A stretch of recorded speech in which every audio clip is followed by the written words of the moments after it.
News Talk 98.9, the roar of Memphis. Tool Talk Radio with Joe and Allan.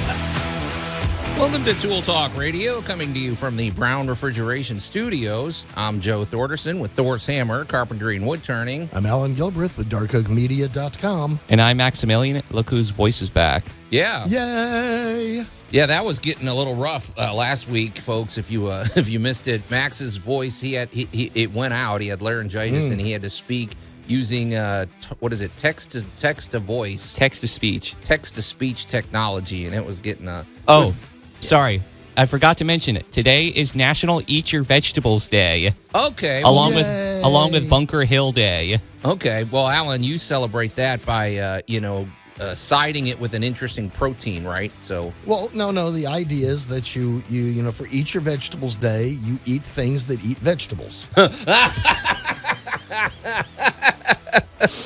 that way, it's a well-rounded meal. Okay, well, that's a good one. You can't really argue with that. And of course, the patriotism of Bunker Hill Day. Okay. Well, yeah. Man, there's a lot. So I don't even know I don't know how to lean into that one. You can't joke about either of these. That's the problem, Alan. So anyway. Oh, you can. It's just whether or not you get away with it. If you've got any good jokes about Bunker Hill and vegetables, you can call or text us at the Big M Roofing and Remodeling Hotline at 901-683-0989. And Alan, the cameras are on, so we invite you to go to the Royal Retreat Studio cams on News Talk 98.9, the Roar's Facebook page. They're on. We're on camera again, so behave yourself. You can check that out, and then after you do visit the News Talk 98.9, the Roar Facebook page, go visit our Facebook page, the Tool Talk Radio Facebook page. I've made 3 posts, Alan. Oh. I posted our must-have item of the week, as you might expect. Right. I posted a recommendation for our historically terrible, we get these Robbie recommendations. We don't just, I get recommendations from other people, I should say, that we don't always use, but he's got this uncanny knack for, I guess we all think alike. That guy Robbie's kind of a geek too, so our minds work the same, but he has sort of an interesting, historically terrible one. Now, Alan, I've had no experience with this one, other than just, seeing commercials for it. You've been around this. So, I've been on the receiving end of this beast. So we're gonna get into that shortly. Check this one out, Alan. For our great moments in building history, this is, I know Max is just rubbing his hands together because this is right in his wheelhouse. The peace-loving Max, he liked this one. The War Machines of Archimedes of Syracuse. Now, I think a lot of us have heard of Archimedes, but I got to admit, I learned a lot. I love these. I love these segments where, I'm learning just as much as maybe the audience will learn. But it was interesting. Just it all started innocently watching a video about this, and I'm like, there are a lot of home improvement. You wouldn't think War Machines would have a connection to home improvement, but Alan, there's a lot. You and I were looking at all the practical tie-ins of these inventions. There's a reason this guy has the word eureka attached to his reputation. So that was it. He's the Eureka. He's the Eureka dude. I'm looking forward to hearing why. Oh, absolutely. I think it's because awesome. the ancient Greeks didn't use deodorant or something like that. But Nope. Actually, it has to do with water displacement, and I'm going to stop the tease there. Okay, good. Yeah, because you don't want to give away everything. So, let's see. We've got Alan, we've been skipping your weekend review. We just got so busy. We got distracted, but we got to get to it this week because yours is titled "Where Not to Step in the Attic." Oh yeah. And later in Tool Tales, I want to share a tale of my 25-year-old indestructible bench saw. Okay. I think we all have those tools. The ones that they just see. It feels like they're never going to die. Do they have a name like Old Blue? I was thinking of Herbie the bench saw. I never nicknamed this saw. I feel guilty, Max. I'll try to come up with a nickname for this one. So I'll even reveal the name of my new shovel. I didn't name it. Everybody else did. It's hilarious. Okay. Well, there you go. So if you've got so we want you in on the conversation today. So make sure you do that. And like we said, get in touch with us at the Big M Roofing and Remodeling Hotline, 901-683-0989. You can call or text us. But before we get to any of that, Alan, I've made a decision, and I want to share it with you and the audience, and pick your brain and try to make an informed decision. And we discussed this a few weeks ago about the. I think these are fairly new. These cordless chainsaws that are coming out. No, they're not new. They finally work, though. I'm saying new. Okay, let's up the functional. They're better. The function's better. It's got more power, more torque, and so I've as we said, Alan, I've gotten into the battery powered game. I've got a battery powered lawnmower. It's got. We have extra batteries for that because they do wear out. So, and I have a big yard, so I have to recharge them. But it works great. It's quiet. You can almost talk on the phone while you're cutting the grass. Right. It's not that I would because it's too distracting, but still you could if it came down to it. I love electric powered. Like we have an electric leaf blower. It's not It's not cordless, but man, it just. There's no big engine. You're not breathing fumes. It works. I mean, that's another one of those indestructible whatever. So now I'm ready to pull the trigger and get myself a battery powered chainsaw. And I wanted to. The brand I use is let's just say it's more on the more affordable side of things. Right. Yeah. So Alan, it comes from a big box store. Yeah, that kind of thing. I saw a good 7 or 8. Types Models. of chainsaws in this one particular brand, but I did notice there's 2 different battery types. There's the type of battery that I use in all my power tools, and then there's the type of battery that I use in my lawnmower. So I want to know what to get. And you've seen the trees in my yard, because I have. So let's start discussing some of my options. Well, all right, here we go with the options. 1, how much torque do you need, and how much cutting are you gonna do? Well, these are pretty big. Yeah, I'm going to do quite a bit. You live in a forest. Right. And they're always falling, and we're trying to manage some of these trees. You have a lot of deadfall. You and 2 or 3 of my friends, literally, y'all live with Wookiees and Ewoks. Oh, yeah. Because it's its own environment back there. Yeah. There's a wide variety of very, very affordable, lightweight ones that use like the 18-volt battery system. And these are amazingly good for deadfall, saplings, trimming, light-duty stuff. Jobs you're going to be done with in 15 or 20 minutes.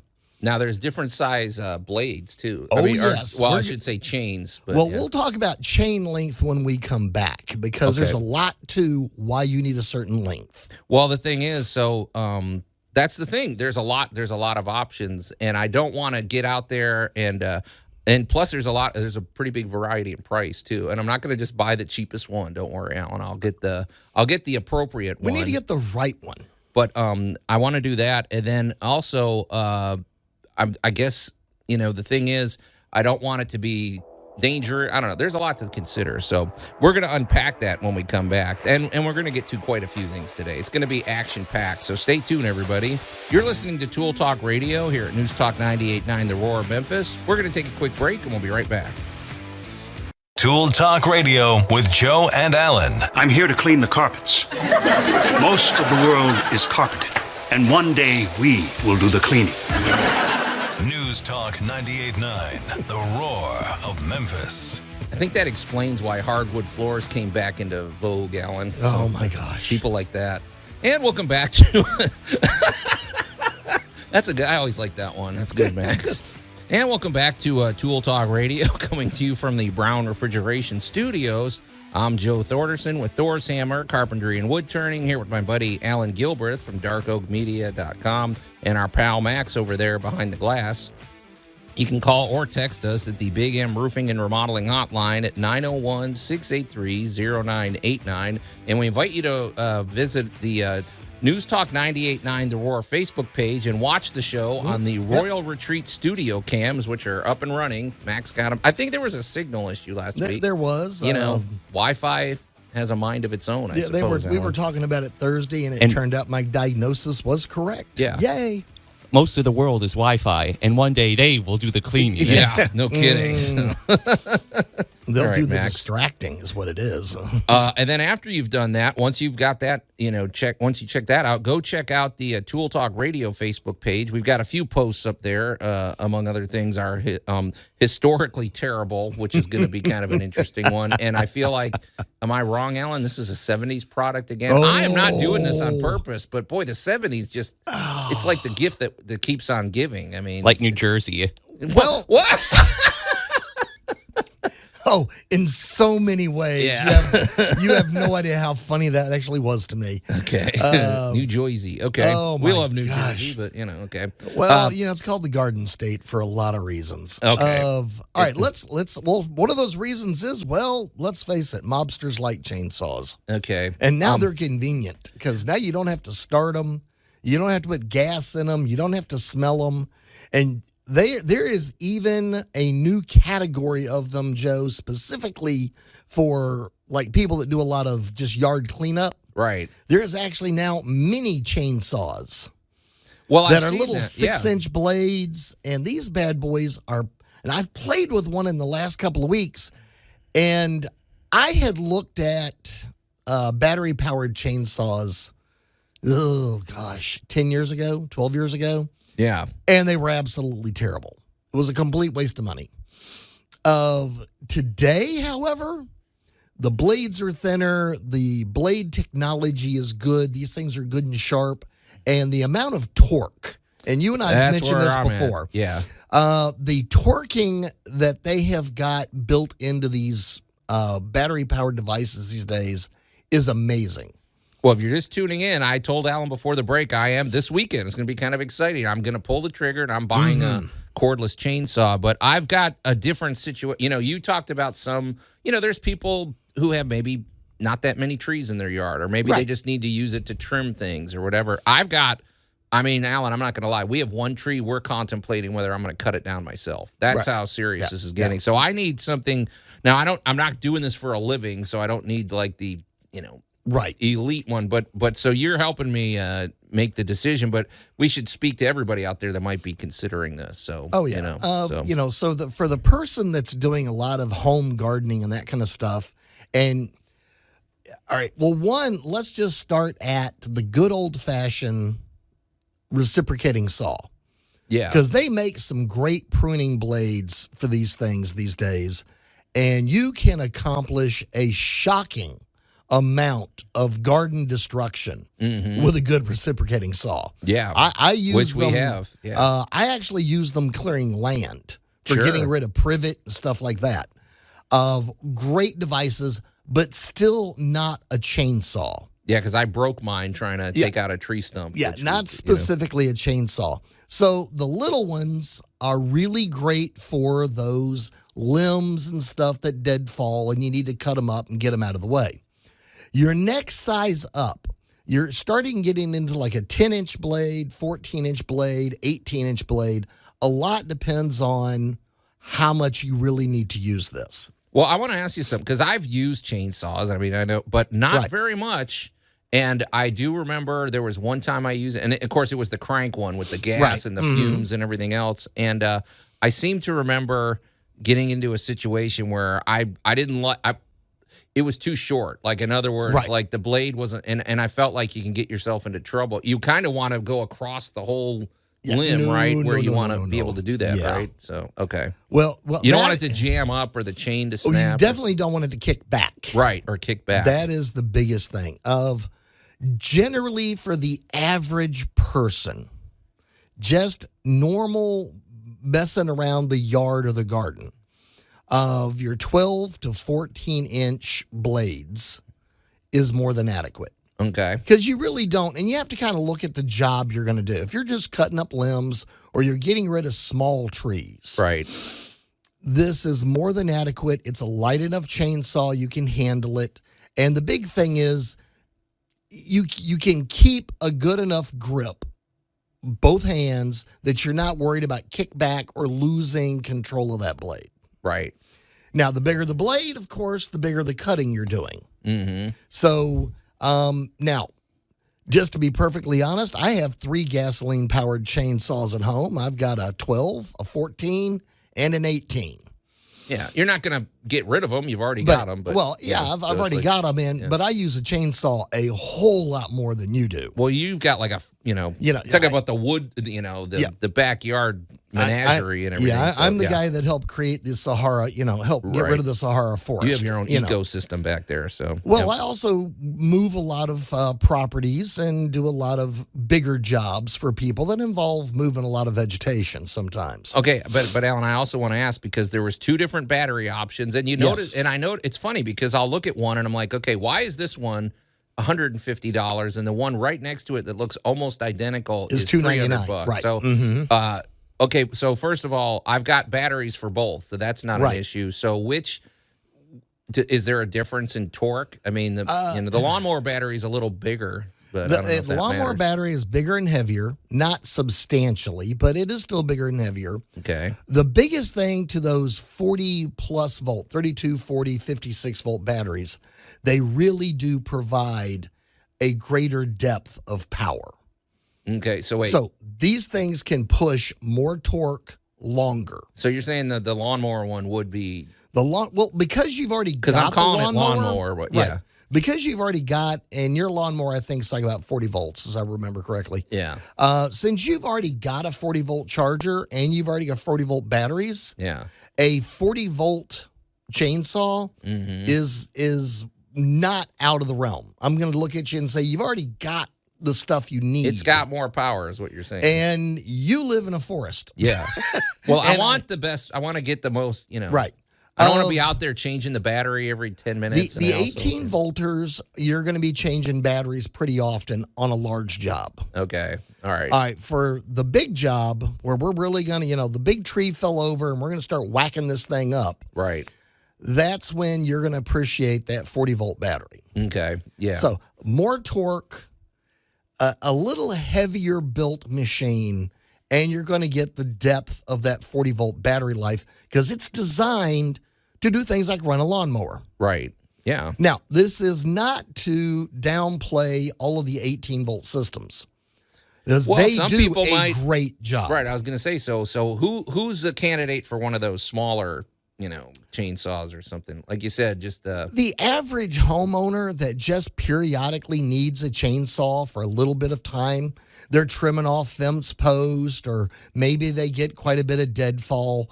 These smaller, lighter weight, less expensive 18-volt power systems, again, I've used quite a few of them in the last few weeks, do a great job. They cut. I mean, they act like a chainsaw. They feel like a chainsaw.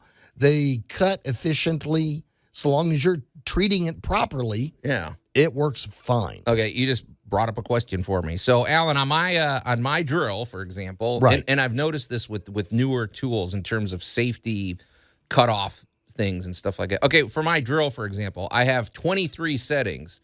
So if I'm setting on number 1 and I get any resistance, it shuts off, Right. But if I go up to 23, or if I just go all the way up to where it locks it, I could drill and it's going to keep drilling until I, whatever. Is there similar things with a chainsaw? Like, in other words, if it hits a certain amount of resistance for safety reasons, it'll cut off? Or, no.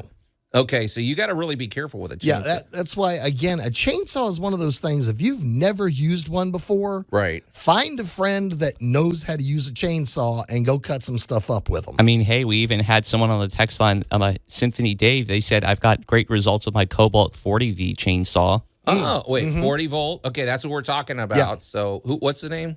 Symphony Dave. Symphony Dave. Man, I wonder if Dave plays for the Symphony. I sure hope so. And also, Allan, Agent 732 has a correction with regards to your comment about mobsters. They said most don't prefer chainsaws because they're too messy. A sharp knife or reciprocating saw does the job much cleaner. And did you ask Agent 732 how they happen to know this?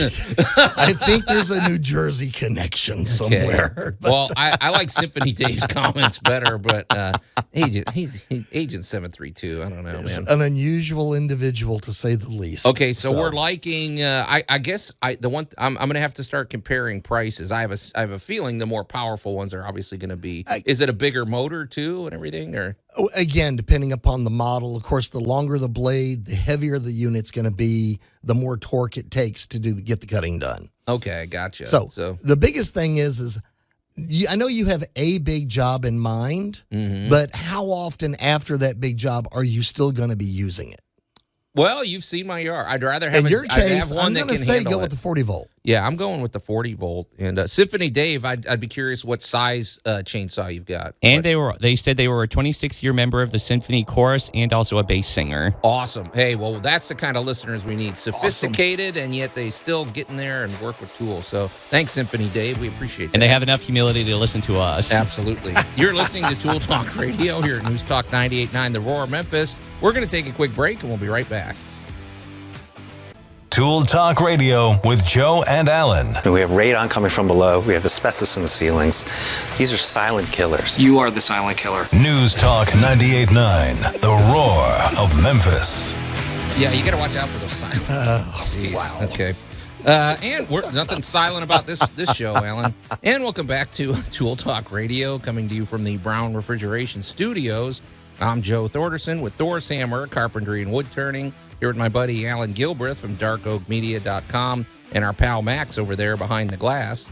You can call or text us at the Big M Roofing and Remodeling Hotline at 901-683-0989. Unless, of course, you're like Agent 732 and want to give us advice about how mobsters, get rid of their victims and things. I don't know if we need any more advice like that. But Well, he also chimed in and let us know that, Bunker Hill was actually fought on Breeds Hill.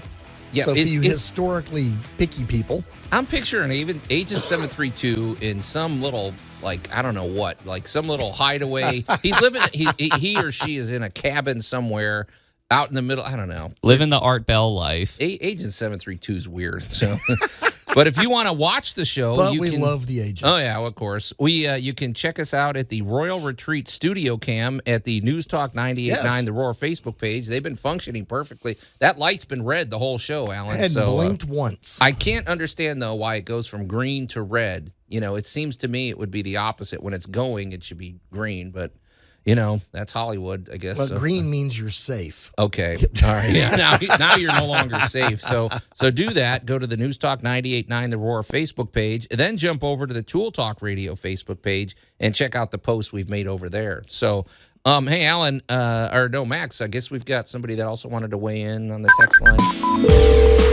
This is a little different, right? What do we got here? Well, they were asking Alan if they would be interested in doing the ham radio field day. Ham radio field day. I feel like ham radio needs an explanation, Alan. I mean, the first thing I think of is Art Bell, the ham. But what does ham stand for? Something ham radio? Well, your ham radio operators, that is your basically a way of being your own broadcaster all the way around the world. So this is before we had podcasting and YouTube that anybody could basically start their own show Well, yeah, the around the world. So ham radio is that wide ranging. ham radio goes everywhere. Huh. Just kind of just basically throw it out there. Everybody's got a neighbor. If you drive around a neighborhood, you'll see looks like a small antenna up someplace. Okay. And generally, you are looking at a licensed ham radio operator. And so, but okay, but there, whenever like I said, I always listen to Art Bell, and I always got this sense that there was like this sort of secret network of ham, like they were the ones that if the grid ever goes down, they're going to be our communications people. Is that right? You are exactly correct. Okay, so ham radio is not a bad thing to know how to do. No, it is not. As a matter of fact, they're now a part of basically FEMA. Okay. Emergency response people, because the really interesting thing about how it operates is that you wind up talking to people around the world.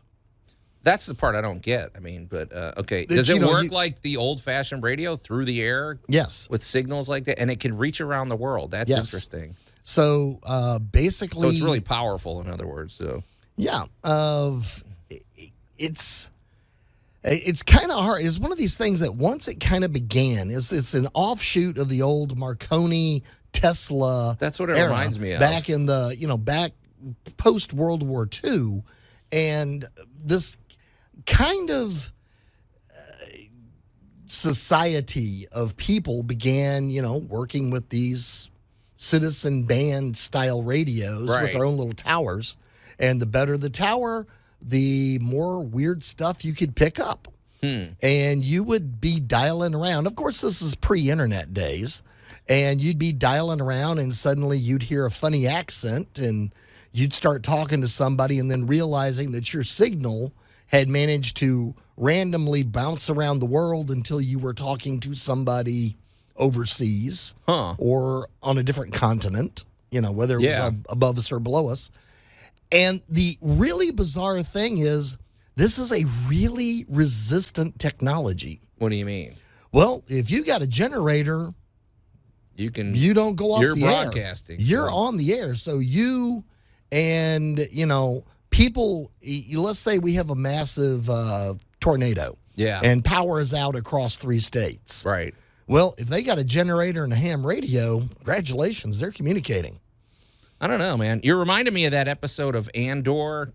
Spoiler, folks, but they were using their rebel network was using this what some people thought was obsolete technology because nobody's paying attention to that, and it sounds like the same thing. So, all right, what was the listener's name there, Max, that sent that in?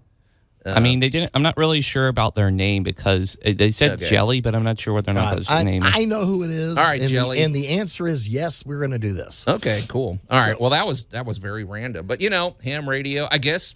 This is a shout out to the Italian festival that we were at. Oh, that was the guy you met at the Italian This is where we met everybody, and big shout out to everybody we met at the Italian festival. There was a lot of you.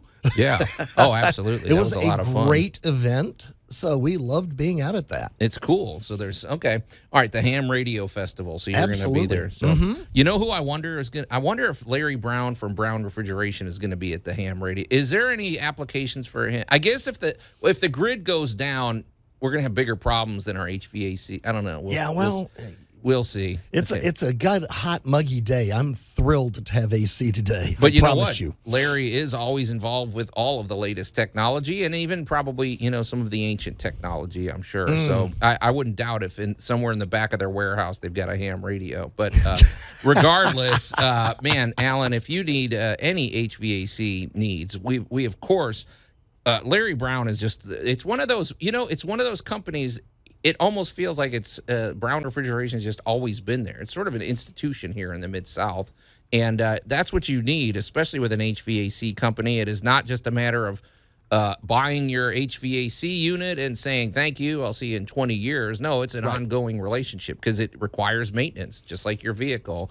Also, you want to always be aware of the latest technology because the more advanced they get, the more efficient they get, and there's fewer things. This is one of those rare things where it's actually it pays for itself to when you keep it functioning properly. And also, we love the Remy Halo system with the clean air technology. They basically use the UV power of the sun to clean every bit of air that comes out of that train unit.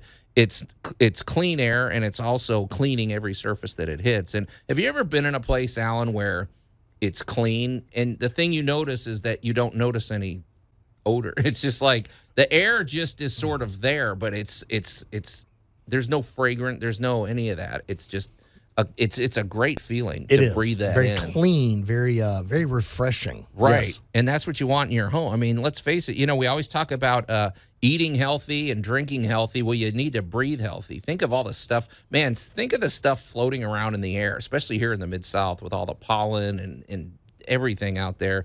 All of all of us with allergies and things like that. That's why you need a top-notch HVAC system, and there's nobody better to call than Brown Refrigeration. You can get in touch with them. You can call them directly at 901-362-1881, and they do answer their phones, or go to their website, brownref.com. All right, Allan, speaking of breathing, Oh, my. let's get to this one. This armor's useless. Why do we even wear it? Oh, you stink! This is the worst.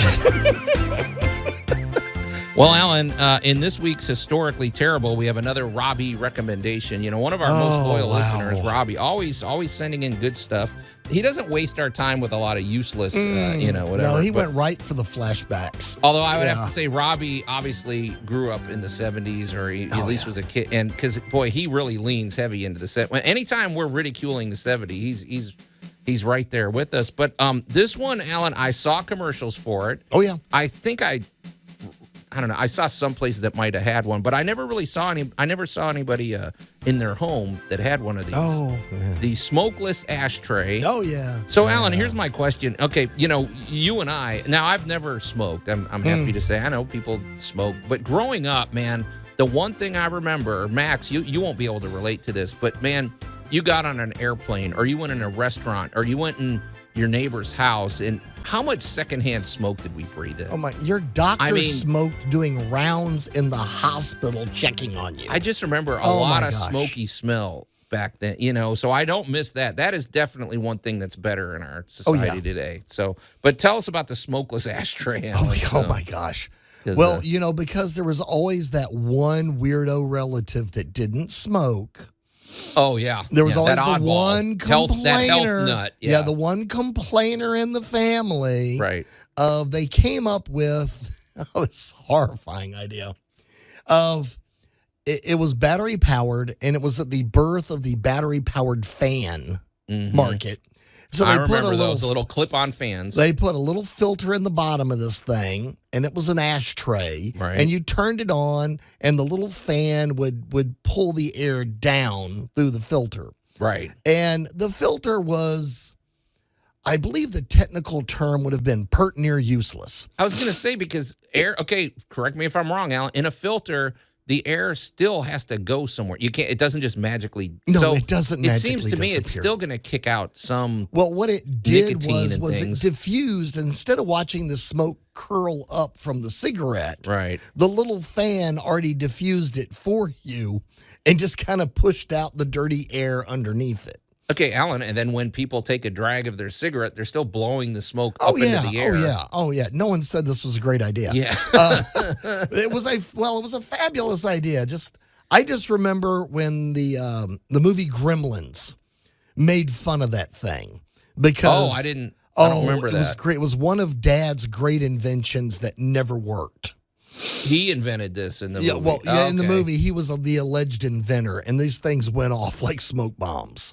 It was hilarious. Oh, so they were dangerous too. So it was just one of those technological ideas we hadn't really thought through or gotten quite right yet. Okay, there's a couple more points to be brought up on this before we move along, and we'll get to that when we come back. You're listening to Tool Talk Radio here at News Talk 98.9 The Roar Memphis. We're going to take a quick break, and we'll be right back. Tool Talk Radio with Joe and Alan. Just a few more seconds of mental preparation and I'll be painting this wall. News Talk 98.9, the roar of Memphis. Alan, give me a few more moments. I need some mental preparation here before we jump on. Oh, we're on the air. That'd be preparation. What? Okay.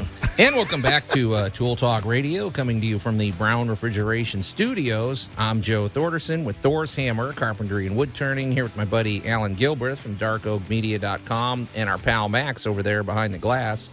You can call or text us at the Big M Roofing and Remodeling Hotline at 901-683-0989. And we also invite you to watch the show. You can check out the show at the Royal Retreat Studio Cam. Well, I should say cams, because you and I are both, we each have our own one. You can get a glimpse a little bit of the studio behind it, so I will say that we are the Cumulus doesn't play around. Man, we got a great looking studio. The studios here are top notch. I mean, state of the art. Everything here is great. So we love it. And a big 100,000 watt broadcast tower. So, if you're listening to us from somewhere maybe outside of, like way outside of Memphis, I know myself, Alan, I've driven to Jackson, Tennessee, and I've heard I've heard the station from out there. Yeah, so. we need to hear from the outlying areas. You guys need to call in or text us. Yeah, let us know because I'd be curious how far that signal's going. So yeah, check us out at the Royal Retreat Studio Cams at the News Talk 98.9, the Roar Facebook page, and then after that, scoot on over to the Tool Talk Radio Facebook page.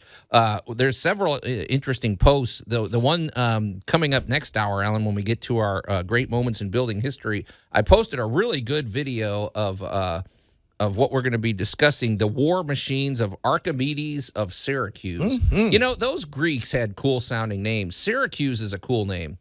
I don't know. I just like that name. Syracuse. Archimedes is cool. I mean, well, yeah, but I mean, the coolest thing about their names is they threw in the word of.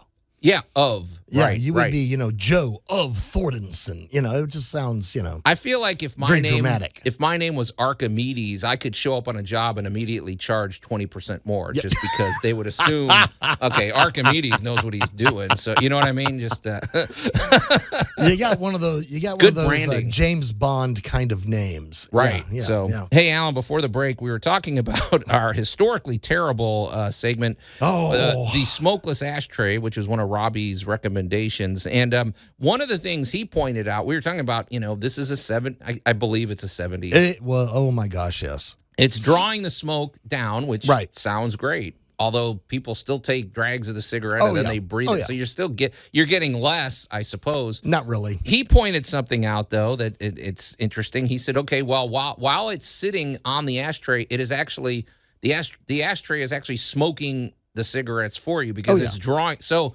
if I don't know how I don't smoke, so I don't know, but I mean, if you got 20 drags out of a cigarette, now you got about 10. So now you're lighting up more often. Now so it's wasting money actually, right? And you're buying batteries, and you're still getting smoke in the air. Yeah, How about just don't smoke? There were entire categories of products right that showed up because, well, also keep in mind, this is the birth of plastic. Yeah.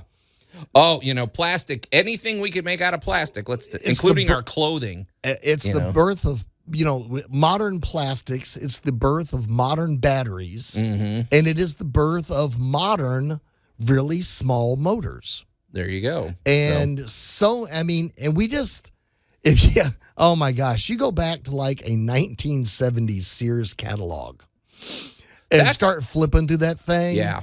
You will just, all right, the entire fashion segment, we'll just leave you and the grandkids on the floor laughing. Oh, yeah. Because it's just terrible.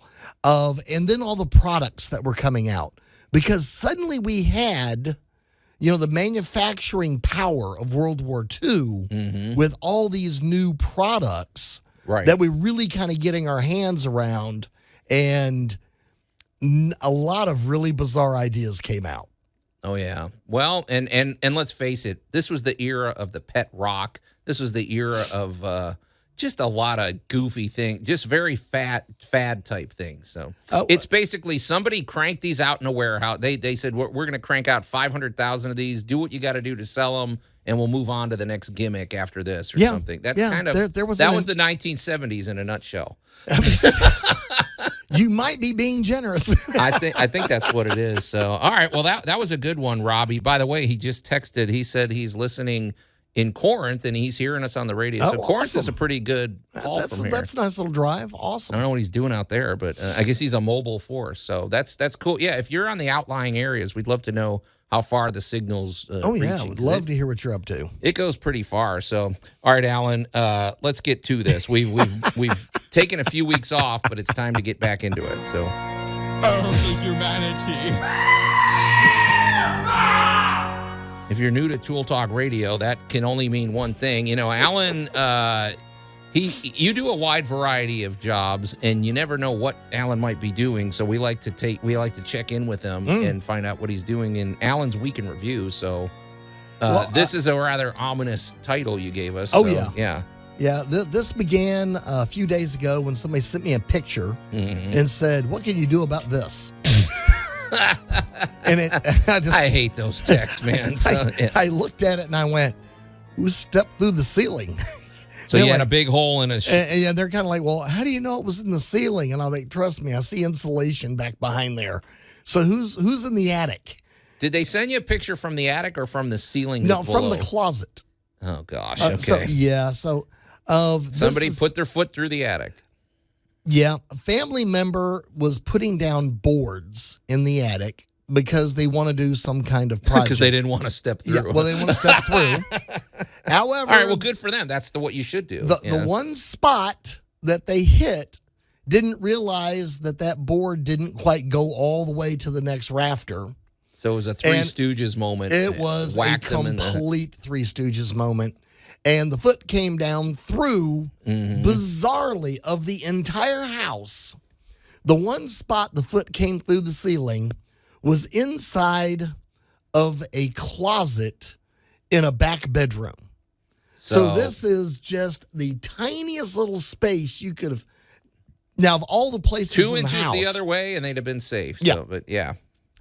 Now, I found it very humorous that of the entire house, this was probably the single best place to hide, stepping through the attic. Well, yeah, because you just shut the door and get to it. You can kind of go away and hope a raccoon didn't move in. Right. The flip side was they could not have found a more difficult place to work to do the repair. See, that's where I was going with that.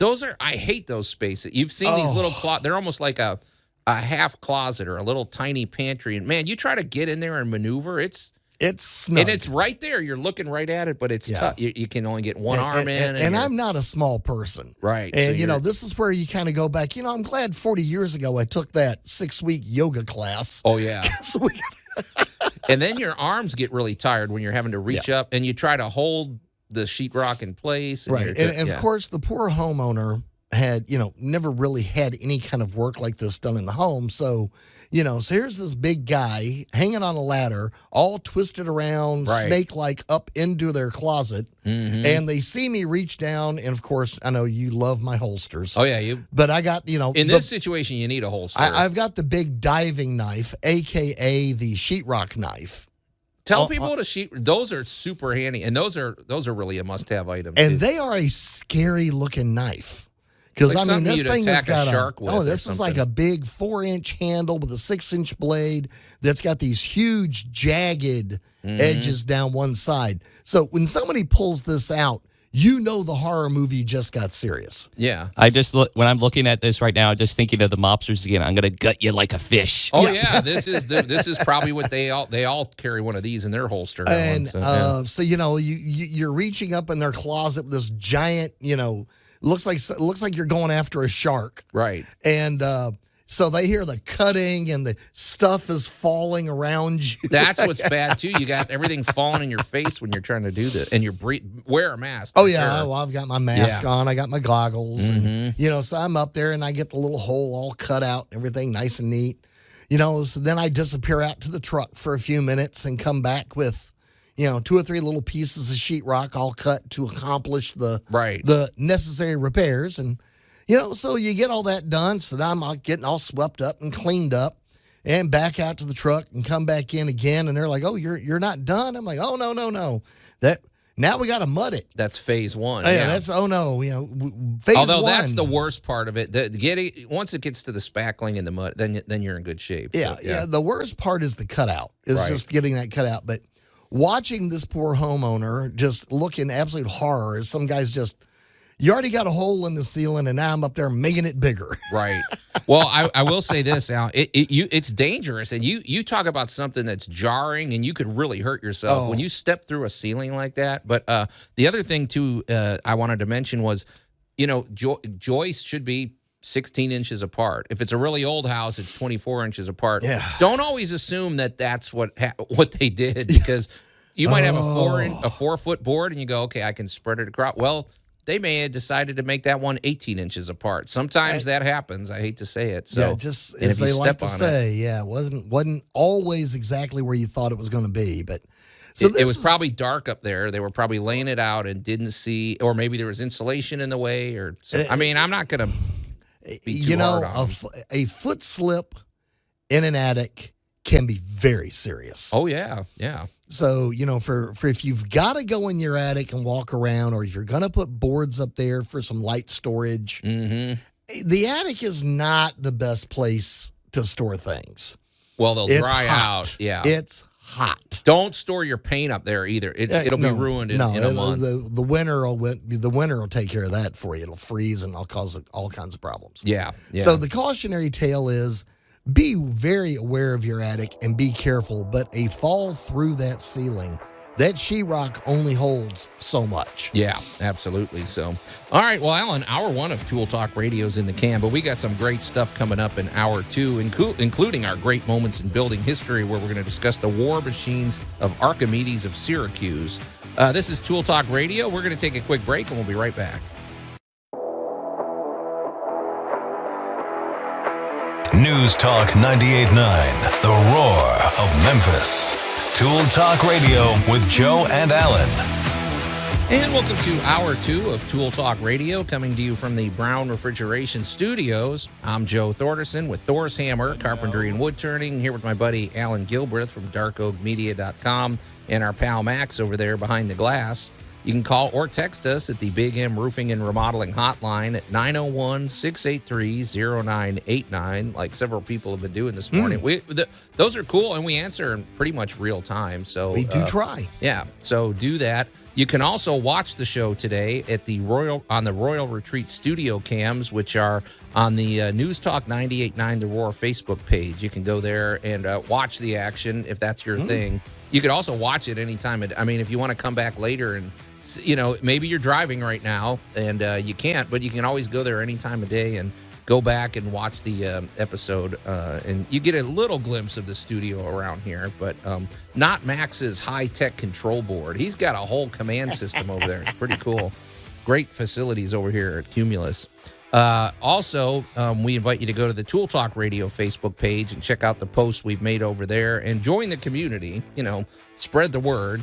Join the Tool Talk Radio family. So, Alan, we got quite a bit to get to this hour, and I feel like I might have already over-teased. So let's be, I want to try to be real efficient, but I'm going to hold this up because the camera's on.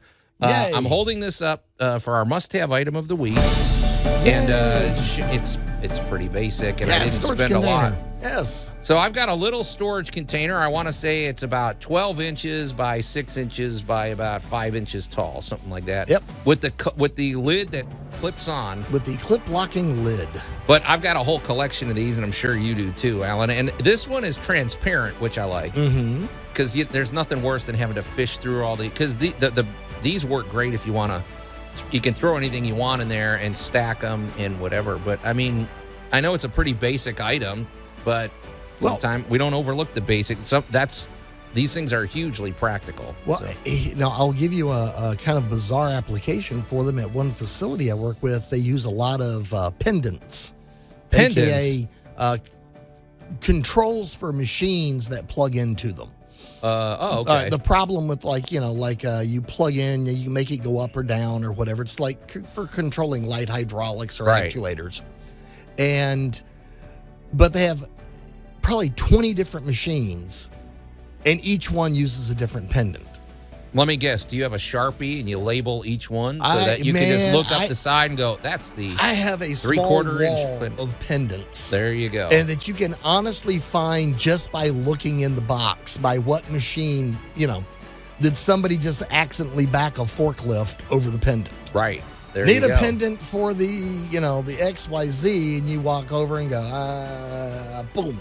Yank that out. Pull it out. Pull out a pendant. Boom. If you need to order more, put your order into the computer real quick, walk off, go fix the machine, and everybody's happy. There you go. And you're not scrounging like you are through a giant junk drawer looking for that one item. Oh, yeah. No, the older I get, Alan, the more I view time as a commodity. And it's like, think of the time you waste on dumb things like that. Like, okay, instead of spending 20 minutes to find a pendant, you spent 30 seconds to get it, and that stuff adds up, and it all comes from being organized, and these tubs are just a perfect, tool to help you do that. Yep, so. That is exactly right. It's there.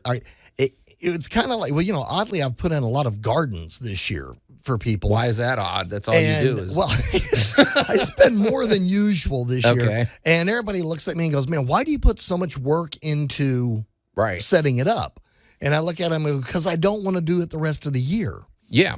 So the You get it all plastic done. tubs and the organization, you spend an extra 30 minutes getting the system put together and working right. Mm-hmm. And the funny thing is, you're going to get that 30 minutes back tenfold over the next 6 months. Right. Or you go spend 30 minutes watching, Star Wars or Yeah, something you like that. So use it. Playing on your phone instead of digging for something. Okay, so the plastic storage tub, can't really beat it, and there's no explanation needed. Everybody knows what it is. So. They're just awesome.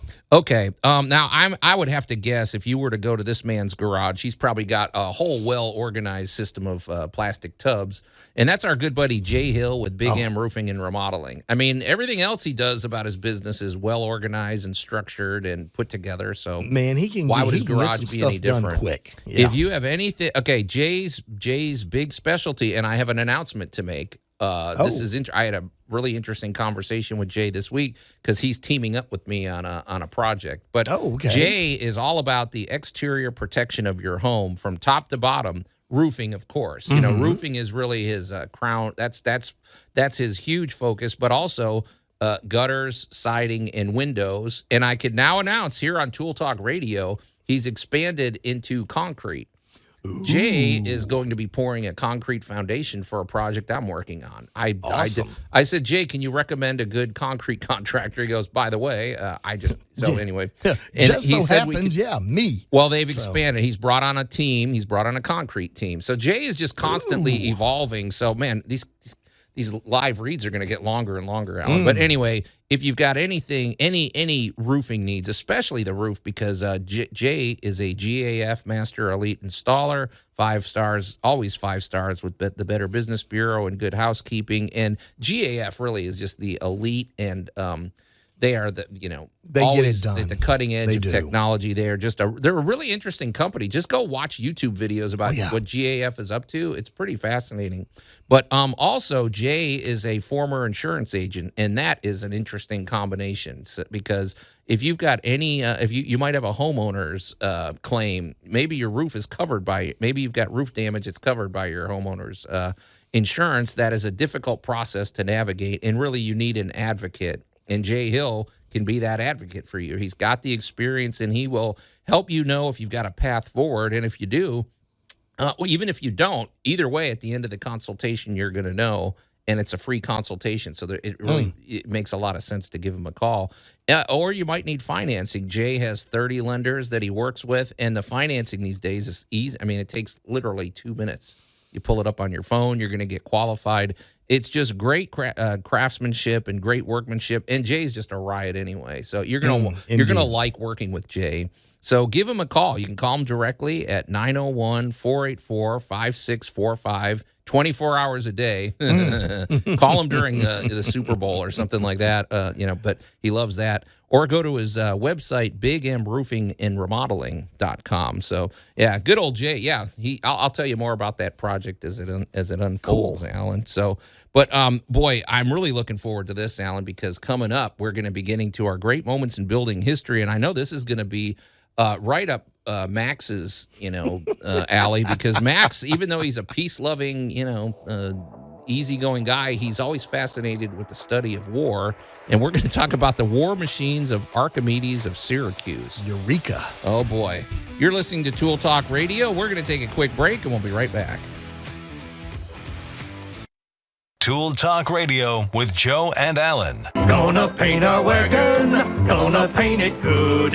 We ain't bragging, we're gonna coat that wood. News Talk 98.9, the roar of Memphis. Important lesson, Alan. When you go to hire a painting contractor, find out how much they sing on the job, and if you can handle such a thing, because I can't handle those guys. They drive me nuts. And welcome back to Tool Talk Radio, coming to you from the Brown Refrigeration Studios. I mean, it's one thing to be happy on the job, Alan, but it gets obnoxious after a while. I'm Joe Thorderson. Speaking of obnoxious, I'm Joe Thorderson with Thor's Hammer, Carpentry and Wood Turning, here with my buddy Alan Gilbreth from darkoakmedia.com and our pal Max over there behind the glass. You can call or text us at the Big M Roofing and Remodeling Hotline at 901-683-0989, which we encourage. You can text us any time of the call or text us any time of the show. I feel like we get more action in the first hour, Alan. I think we need to remedy that. If you want to weigh in, we basically answer in real time. So get in touch with us, especially because we got some pretty juicy topics to get to here. Or you can watch the show. I shouldn't say or. You can. It's both. You can check out the show, see what it looks like on the Royal Retreat studio cams at the News Talk 98.9 The Roar Facebook page. It's always a good idea to go over there because you can watch it any time of the day. If you want to come back later and see what the show looked like, you can do that. I probably got to start dressing better. I don't. You dress like you were on the job. Yeah, I can't say I really dress for the, dress for success. We both look like we normally look. So, yeah, so you can see that. But also go over to the Tool Talk Radio Facebook page and check out the action over there. So, hey, Alan, in a minute we are going to get to our great moments in building history. But I always like hearing about what's going on with the Royal Retreat. So, although I have trouble saying it, Royal Retreat. I need to enunciate that better. So you have a speech impediment. I Northwestern, Yeah. So, anyway. So what are our lovely sponsors up to? Our wonderful people over at the Royal Retreat. They've had they're having a really good month. Everything looks good. We've got talk about new gardens. Got new gardens in over there. Been a lot of activities going on. So at the Royal Retreat, they have both a independent living and assisted living areas. So for people that have reached that stage of their life or their family has those needs, they can go check out the Royal Retreat. They're over at 6551 Knight Arnold Road. That is right there on Kirby. Oh, yeah. Yeah. So they're right there on the main drag. Easy to get to. Very convenient to 385 and basically all the cross streets going into Germantown and East Memphis and everything. They can contact Lana Candela at 901-563-2210. And the best thing I can tell you is go take a tour. Oh, absolutely. The facility is just lovely. We've got great people in it, and they're looking forward to pampering you and taking care of you. And when you reach that stage in your life, or your parents, or you want to start planning. The family dynamics have said it's time. Planning is always preferable. Don't do this, So, don't wait till the last minute. So go check some places out. Even if you're a few years away from this decision, this is actually the best time to go check it out and get it locked in. So Lana Candela sounds like a Hollywood name. Was she ever an actress or like the lead singer of a rock band or something? I've never asked her that. We'll have to get her in here and ask her. It definitely sounds like a showbiz name. So Lana, we love you. Thanks, buddy. Or Lana, I should say. All right, Alan, I've been looking forward to this all day. Let's get to it. It's time. And now, great moments in building history. I always get excited to learn something new. I guess that's good for your brain too, right? So, But Alan, I learned a lot on this. I think you are probably much more well-versed in this, and believe it or not, Max, of course, is very well-versed in this stuff. Max is a weird individual. He is a peace-loving, I never said anything about loving peace. Well, he's very peaceful. He's a very nice guy, but also he's very fluent in martial arts, and he's fascinated with war. So I don't know, Max. I can't figure you out. But today we're going to be talking about the war machines of Archimedes of Syracuse. Archimedes, of course, was one of these Greek guys that lived back 2 or 3. It was like you're talking about 2,500 years ago. He lived less than that. I thought the assault on the Romans invading Syracuse happened in 2015 BC or something like that. 212. 212. Okay. 212. 212. He was born in 297. 297. Oh, you picked on one of my favorite people for this one. But he was a mathematician, but it was funny because the Romans at this point in history were the empire to be feared all around the world, and they were expanding, and they wanted to invade Syracuse because of its strategic location and all that, and they did fear this man named Archimedes because they didn't know what resistance they might meet in Syracuse, and boy did they meet. He unleashed 2 years of complete resistance. Max, can you describe this location in Syracuse, because I know that where they came in to make their attack? Well, just imagine a standard fort, but at the same time, imagine if like Leonardo da Vinci, like his wacky inventions, he's a little bit more of like a contemporary for people. Like, imagine if Leonardo da Vinci's inventions were at your fortress walls and everything. It's like, oh, the village genius kind of helped us develop our fort to make it even more resilient. And so imagine a standard naval fort, but at the same time, every now and then you see this little wire dipped into the sea. What's down there, you might ask? Oh, this looks like an innocent chain. Yeah. Yeah. Okay, so it's big, tall stone walls right there on the water. So the ships were pulling up, and you might have also get in there. You might have also seen a cylinder with a fire under it. Right. Okay, so that's what you came. So if you were a Roman fleet, and they sent a lot of ships, Alan, to this, but so their goal was to get in. And it's funny that the politicians back in Rome were like, well, this should be easy. We're the Roman Empire, and then the generals and the people on the in the ships, the admirals, they knew better. They're like, this Archimedes is going to have some surprises. This is going to be bad. So let's talk about. He had some really cunning devices. All right. Well, let's figure out who. Let's set the stage for Archimedes here. Okay. Because he is most famous as the Eureka guy. Okay, so that really happened. Somebody said Eureka. All right. Well, Eureka was Greek for "I found it." Oh, okay. So he was looking for the answer. All right. The rumor is he was a cousin or relative of King Hieron II, who ruled Sicily or Syracuse at that time, and he went and got the smart member of the family, and said, "Look, I gave this goldsmith a lot of gold to make my crown. Right Now, I think I got cheated."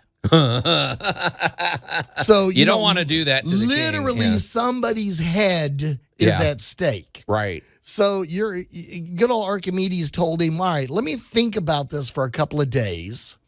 And in other words, how pure is the gold? How do I know I've got all the gold from the bars are in the crown? Okay, so gotcha. that's how we need to know this. So really, it's the unsolvable question. However, Archimedes went to take a bath. Mm-hmm. And when he flopped him little self in, water spilled out of the tub, and he thought about it for a minute, and he went, hey. Did he say Eureka? I mean. Jumps out of the tub, yelling, running down the hall, in all of his glory, yelling, Eureka, I have found the answer. And in all of his nudity. Did he put a towel on? That's why I said it. Yeah, well, the Greeks were pretty it's your legend, out there, so yeah. Okay. But here is what he discovered, and this ties directly to all of his later inventions. Okay. This is how that guy's mind worked. Now, keep in mind, this is 250 BCE. Okay. I mean, this is... What's the year now? 2023?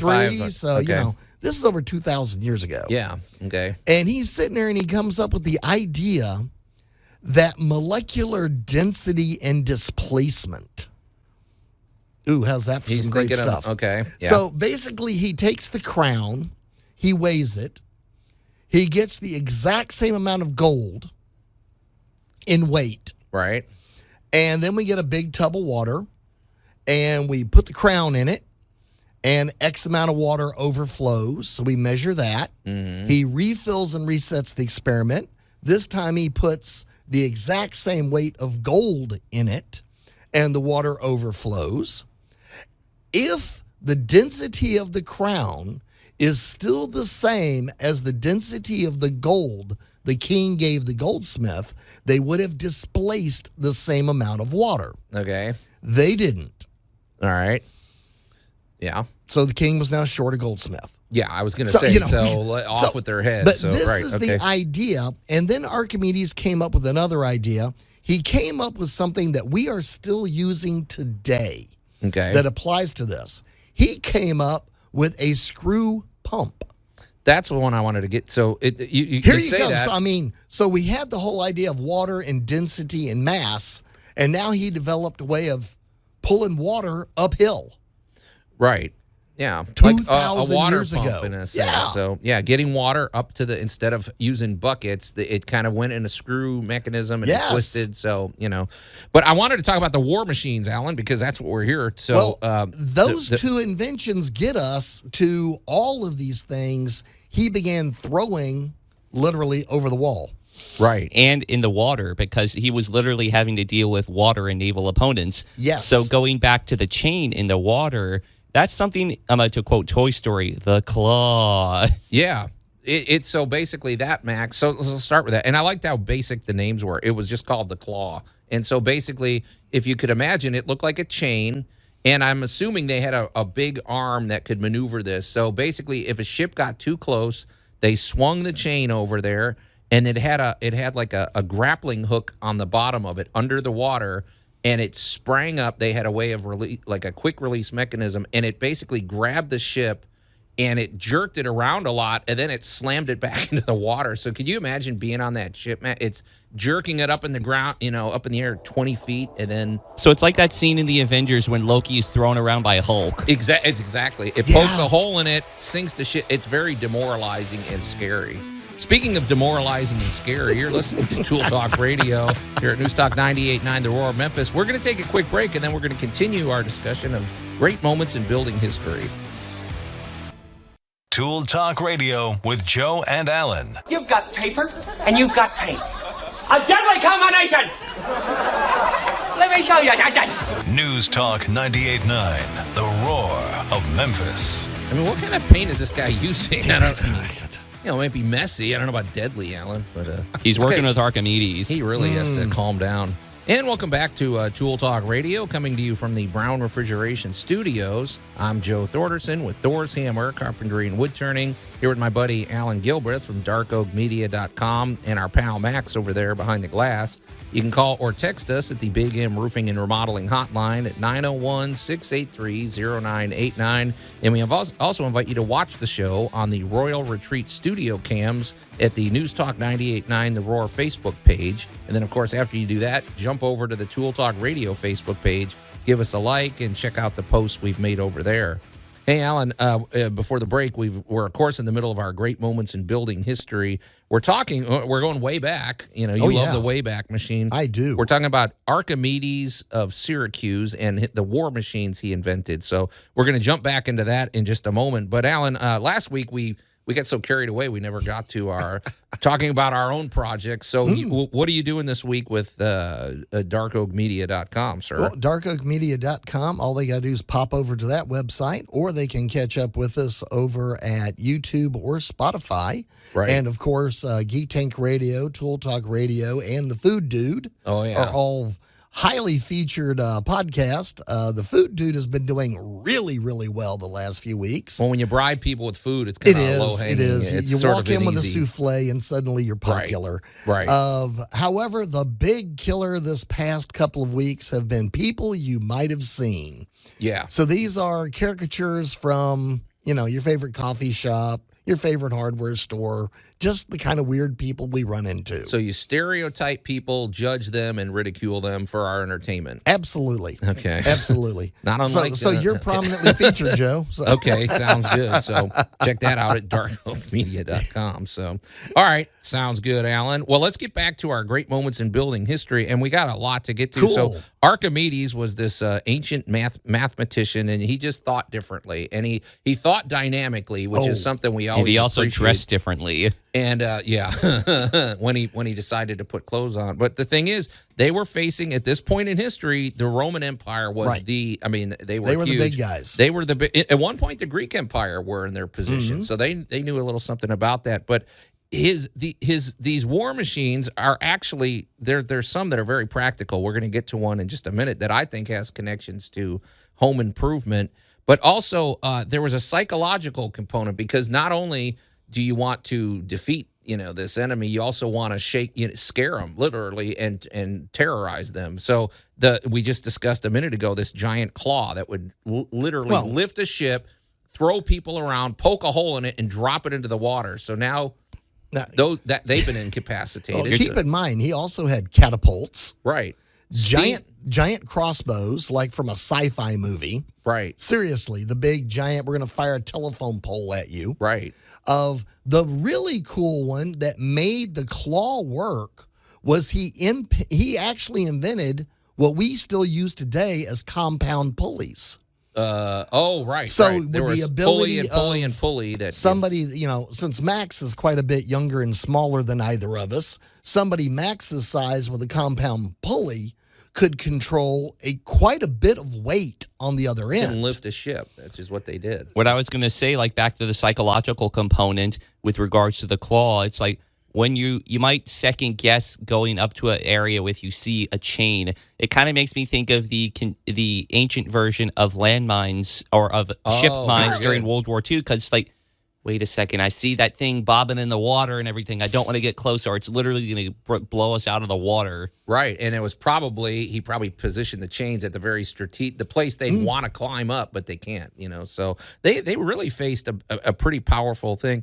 This is the one, though, that really got to me. All right, let's go, because I know what you're going to ask. Okay, well, one thing, too, I just want to say, we're not going to dwell on this because there's too many inventions. Let's just say Archimedes was steampunk before steampunk was steampunk. He was awesome. Steam-powered cannons. I mean, he was like literally an inspiration to Da Vinci, if that's to say anything. Right. Yes. But what I wanted to get to, Alan, is the death ray. Yes, I love how they just call them. I love these blunt names because that's so they heard there was rumors of this Archimedes death ray. Well, that sounds very complicated. It sounds like something out of a science fiction movie. It was as basic of a concept as you could get, but it was. And there's still debate today whether how effective or whatever, but they've done experiments. So I just want to say, so imagine everybody up on the wall. Now, this would not work if it's a cloudy day. That's one of the flaws in the thing. But they basically, they had these highly polished shields that you were going to talk about that were slightly concave. And so we've done the experiment where you take a match, you take a magnifying glass, you point it at the ground, and you can light something on fire with the focus power of the sun. Well, a mirror can still have a similar effect. So if you had 50 soldiers up on the wall, they all pointed the beam at one spot, like the sail on the ship or the hull of the ship. And supposedly this death ray, by focusing that much energy, that much solar energy on one spot, could light it on fire. And I watched an experiment in one video, Alan, where they did a modern day version of that, and they melted a brick with this technology. Yes. It was as simple as you could be. And I wanted to lean in because I think reflector technology can still be applied today. But let's talk about his death ray first. We use it everywhere. All right. Yeah, and we should, because it's free. Well, it's basically a mirror. And you could call it a death ray. Right. All right. A friend of mine accidentally built this one time. Okay. Of where his house sat, the sun came right in the back door. So he got a big sheet of plexiglass, but it was mirrored. Right. Yeah. So it had a reflective surface. Yeah. So he put that up in the sliding door. And then about a week later, he noticed that the neighbor behind him, their maple tree, looked terrible. Oh, I didn't think of that. The leaves so were all kind of crinkled, and nobody could figure out what was wrong. And I was sitting back there, and I fell out laughing, and I had to do the whole eureka moment and everything. That's funny. Because, all right, here is the big thing. Even if this device wasn't focused well or you didn't have a great sun that day, you take a lot of reflective surfaces and you aim them all, let's say, at just the deck of the ship. Right. Okay, well, I don't care about the ship. Matter of fact, I probably even want the ship. What I don't want is you. Okay. What so do you mean? I don't need to burst the ship into flame. I just need to make it hot enough you don't want to be on that boat. Oh, well, I mean, even if it didn't set it on fire, it's going to get hot. It's going to blind you, too. Exactly. I mean, you're up on a wall, and you're blinding your opponent. Nothing you can do about this. So welcome to a Larry Brown tie-in. Oh, there you go. If we superheated that ship to where you couldn't breathe, right, you got to get off the boat. Right. Well, now, congratulations. You just sailed your enemy a brand new boat. That's another good point, because they might decide to keep your boat. Now he's going to use that claw or that pulley. Instead of sinking the boat, they're going to hold on to it. Now he's going to keep the boat. Right. So even if it didn't work like a James Bond death ray and the ship didn't explode, from I know my own practical experience, especially working with mirrored buildings. Sure. you can create zones that are shockingly hot. Well, the other thing is, this is something else. We were discussing this off the air. What this made me think about is when we study the ancients, we feel like we have a pretty good handle on what their day-to-day life was. But I have to believe we don't, for one thing. But I also have to believe there were probably just everyday devices and inventions they used that made their, they wanted to live in comfort as well. There was probably plenty of other village geniuses that said, like, hey, right, why don't we use this for our everyday thing rather than candles, or use reflective lighting to light the house, or open up the ceiling a little bit more so that you get primitive AC. Right, exactly. I was going to say, Max, because that's exactly where I was going. I have a laser engraver. When there's a laser tube, it shoots out a beam. It hits a mirror, another mirror, another mirror, another mirror, and then it shoots the beam. Like it sends that beam all over the place before it gets to engraving the wood. Well, why couldn't the ancients have had just a very similar thing? Instead of lighting a bunch of candles, if you strategically open the window here, you have a reflective surface hitting there, you shoot it there, you shoot it into the other. They probably had mirrors to light their space. Why wouldn't you? It's a simple concept. Well, one of the simplest lamps in the world is a reflective concave surface mounted behind the candlestick. Right. Yeah. So now I can. You double the power. Time 10. Right. Time 10. It greatly illuminated the area in front of you. I think there's even evidence about the the Lighthouse of Alexandria using reflective glass as opposed to just a torch. Yes. Oh, I think so. Yeah, I thought the Egyptians had didn't they have a big, powerful lighthouse that they had it was the same rotating mirrors and things like that. No, that's what I'm talking about, because Alexandria is in Egypt. Oh, okay. Yeah. Why not? And I'm thinking this is just everyday stuff that it wouldn't occur to them to write this down in the history books. But I think reflective technology it's underused, in my opinion. It's free. It's basically free. Why not use the power of the sun? We have a table in our backyard, Alan. We have a table off of our patio, and it's got a shiny surface. And at about 4 p.m, it bounces off of that, and it shoots the light onto the ceiling of our living room. Right. And it makes a really nice glow, and it lights it up.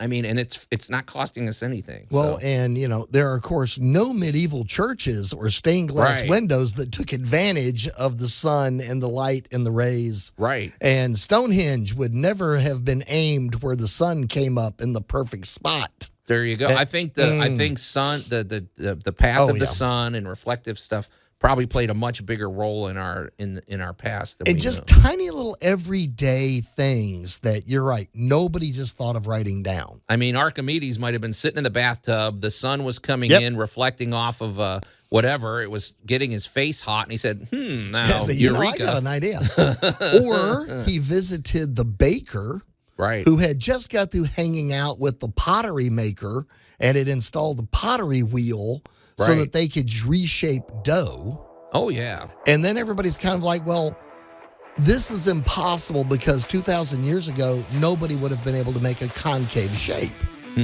Well, I got news for you. They could indeed. We'll unpack that. And we've got other things to get to, but good stuff here, Alan, I have to admit. You're listening to Tool Talk Radio here at News Talk 98.9 The Roar of Memphis. We're going to take a quick break, and we'll be right back. Tool Talk Radio with Joe and Alan. Dad, your hand is jammed in the toaster! News Talk 98.9 The Roar of Memphis.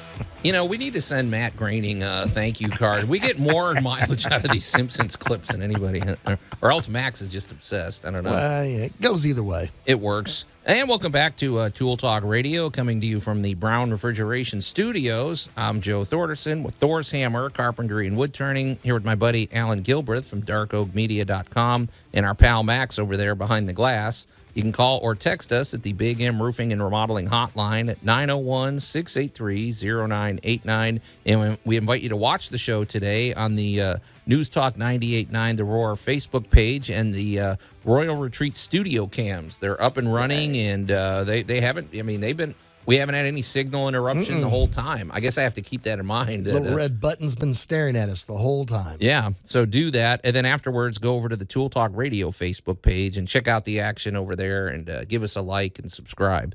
So, Alan, in Great Moments in Building History, it's been pretty interesting. We've been talking about the ancient Greek mathematician Archimedes of Syracuse, which, I mean, if you had that on your business card, that's pretty. You sound intelligent. It sounds cool. The name takes up more space than the actual like art that you put on it. Yeah. But you would, like I said, you would look at that and you would assume, okay, I'm not. This guy's going to cost more, but he probably knows what he's doing. So, but we've been talking about these war machines that he employed during the invasion of Syracuse when the Romans invaded about 22 something, whatever it was, BC, But Alan, there's more to unpack, but they actually have good tie-ins to home improvement. So before we jump back into that discussion, Alan, I've got some shameless promoting to do. No, go for it. And I'm putting a different hat on, as you might know, that among other things, in addition to doing my carpentry work, I run the Memphis Comic and Fantasy Convention, and this is sort of an opportunity, we would say, a unique opportunity for businesses to promote at the Memphis Comic. So we have, we're doing something a little new this year. In addition to our normal vendor booths and promotional booths, we're inviting local businesses to promote their business there because it's a really great opportunity. There's usually, a couple thousand attendees. It's a lot of fun. The Memphis Comic and Fantasy Convention is going to be at the University of Memphis Holiday Inn this year, November 10th through 12th. And our celebrity guest of honor is Mo Collins, who plays a lot. She's done a lot. She's on Mad TV, which was a funny show. She was on Fear the Walking Dead, but most of us may know her from her role on Parks and Recreation, where she plays Joan Calamezzo, the very dysfunctional weirdo news lady. That's going to be fun. So you can meet her at the convention. But if you'd like to get a table there and promote your business, there's other perks too we're offering. It's a really unique opportunity. And Alan, you this is what you do. I mean, every other week you're promoing somewhere, and it's a great way to reach people, and it's a great way to let people know about your business. So, and I'll tell you this, geeks spend money. Yes. And it's a wide variety of people that show up at the convention. So get in touch with me. You can call me directly at 901-921-7105, and I can give you more information. And also go to the website memphiscfc.com. All right, Alan, getting back to our great moments in building history. I don't know. I was really Archimedes was really ahead of his time. But I will say this, he doesn't. One thing I like about him, he doesn't overlook the obvious. When you look at a death ray, the death ray we're talking about, folks, if you're just tuning in, is basically the idea of taking, mirrors, a bunch mirror of technology, mirrored surfaces and focus. If you had 50 guys up on the wall with a mirrored shield and you point it, and all of them are pointing in the same spot, you could set a ship on fire. You could, if nothing else, you're going to make it very unpleasant for the. If you pointed that at somebody, you'd have to jump in the water. Well, there's no way. Keep in mind the decks technology. All right, but keep in mind the decks were covered in tar. I mean, yeah, to keep the leaks out. Well, but congratulations. Do you know how hot? I mean, think about how hot asphalt gets on a summer day. Well, what if you set their sail on fire? That's not hard to do. It's fabric. Well, but all right, getting an actual ignition might take a bit on water. Okay. But you got a black deck covered in tar. Yeah. And you think about what your road feels like on a 100-degree day. Sure. And here this defense is throwing 200 degrees of air temp. How do you even walk out on the deck? Right. You're wearing sandals. Right. Your feet are burning. Your skin is burning.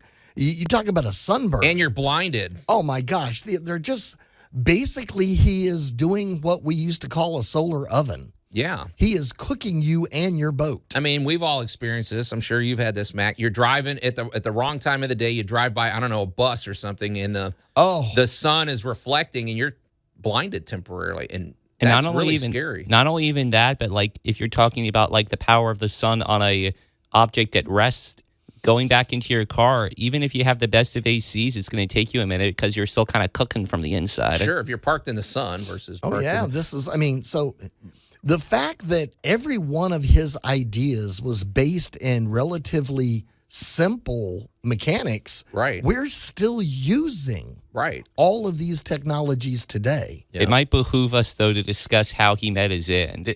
Okay, Well- I knew you'd get to that, Matt. Well- wait, put a pin in it because I want to ask. I want a round table, and I think we'll bring this up next week. Hang on, Max. We'll get to. I knew you'd want to get to the Grizzly end, but here's my thought. Okay, I told you I watched a really great video. It was on the History Channel. It was basically about a 45-minute special on this, but they did a modern day experiment where they basically recreated that. And they were able to melt brick. Yes. Well, why can't we start thinking about, I know we're talking about solar technology and all of, I think solar, the sun is basically out there for free. Why don't we capture it? But we're always thinking of capturing and converting into electricity. But I think there's also something to be said for just good old fashioned reflective technology where maybe strategically placed mirrors can light a room. They can, or possibly even cook our food or something. Well, I don't know if every it's that unheard decorator of. in the sound of our voice is cheering you on right now. Yeah. Because this idea of reflective sunlight or use of sunlight is the whole idea behind design, where your windows are laid out in your house, how your HVAC system operates. Sure. So all of these principles all apply from this one crazy guy 2,000 years ago. Well, I think that's going to be a topic we're going to revisit because I think reflective technology is part of our future. Absolutely. So. All right, Max, go ahead. I know you've been dying to tell us Literally. about Dying. Yeah. Anyways, so I guess you could say the siege of Syracuse was successful for the Romans because there was a Roman soldier walking by, and there was Archimedes sketching in the sand on the ground his geometric shapes. And rather than just saying, hey, you're under arrest or whatever, and I'm complying, Archimedes is like, don't disturb my triangles, man. And the Roman soldier was so annoyed that he just on the spot. So he disrespected but okay, so he was drawing on the ground. It's kind of hard to save your notes in that situation. But the he didn't soldier, have any paper, I guess. So well, the soldier had actually been sent by the guy who captured the city by Marcellus, who was looking to recruit Archimedes. Yeah, they weren't supposed to kill. Like Josephus. Right. There's all these famous smart people. You don't kill them. You capture them and you find out what they know. Marcellus was so distraught finding out that Archimedes had been passed. He had him buried with full honors. Well, and didn't his tomb have something unique there, Max? I thought they had geometric figures, according to a Roman poet, I believe, by the name of Cicero. Well, the thing is, it was one of those things. They were enemies, but they all had a great respect for. Oh, the guy. Well, you respect your enemy for what they are, right. And there was. I think it was engraved. It was supposed to be a cylinder with a sphere inside of it. Yeah, it was a full geometric everything, and So Marcellus didn't want him dead. The soldier got annoyed, gacked him, and but he still buried him with full honors. He might have been one of those guys on the ship that got a hot foot, from his death ray, and he was just ticked off. Now, I want to point out that for 2,000 years ago, Archimedes was also 75 years old. Which is during really all ancient. Of this. Did people even live that long? Right. Come on. He was 75 at this point. There's something to be said for amazing. That. We always talk about the more you challenge your brain and the longer you'll last. So it's like, So get out there, folks, and think about the latest war machine. Yeah, come up with your own death ray and you'll live to be 7. But I don't know. It's pretty fascinating. I don't know. Let's talk about seesaws, levers. Let's look at the great applications because, he even demonstrated how the fulcrum and just a simple lever could move tons. Right. The guy was just an amazing observer of life and the practical applications. And what did he say? Give me a fulcrum and a lever long enough and I'll move the world, something like that? Yeah, he did. I think that's his famous quote. And then we didn't even get into his math genius because I thought he was the one that figured out the mathematical formula for figuring out the interior space of a sphere. Have fun with that. Yeah, that's... math has never been my great, but can you, coming up with that over 2,000 years ago? Well, when you're the king's go-to smart cousin, and the king looks at you and says, "All right, Max, I got a problem for you. Right. Go figure this out because I need to know whether or not to kill the goldsmith." Yeah. I mean, you want to make sure that whatever you come up with is going to be accurate because the king asked you, and literally somebody's life might depend on it. it's funny because now that you're saying this, Alan, it's no different today. So technically, the techie, nerdy geeks were running the show back then, and just like they do today. Heavy respect, man. Heavy respect. So, all right, that was a good one. I really enjoy these great moments in building history. And Next, we'll talk about Archimedes. Da Vinci. Yeah, I guess. Well, I mean, at some point, we got to get to him. And Da Vinci, now, he wasn't that long ago, right? And he was Da Vinci inspired was by the Middle Ages, yes. Right, He's a contemporary of like Cinderella. Okay. Well, wow, what a show, you guys. So this is one for the books, for the history books. But it's over, Alan. We got to get out of here. So on behalf of my buddy Alan Gilbreth and our pal Max over there behind the glass, I'm Joe Thorderson. Thanks for listening to Tool Talk Radio, and we'll see you next week.